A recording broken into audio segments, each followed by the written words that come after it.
Hey guys, we're back for another sound test, and this time it's the bonus IE, and now we're gonna compare it with the Shure 215. So the 215 is my new reference point, just to closen the gap in terms of price for a fairer kind of comparison. So actually the Shure 215s and the bonus IE are pretty close in terms of the measurements, but of course how will they compare to each other side by side, we're gonna find in this sound test.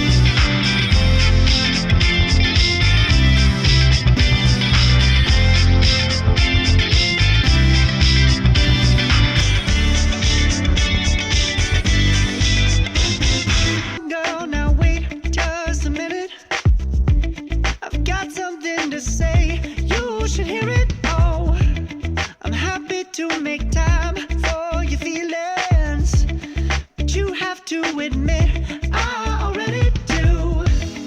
Let's just break it down to you and me uptown, dancing all around till the disco ball pops. But I have to be me, and everyone can see your anger is misplaced, and I'm gonna tell ya, don't hate me 'cause I get attention. Don't turn me into what I'm not. I have to be me 24/7, and I ain't never gonna stop. No, no, no, no. No, no, no, no. Oh, no, no, no. No, oh, oh, oh. And I ain't never gonna stop.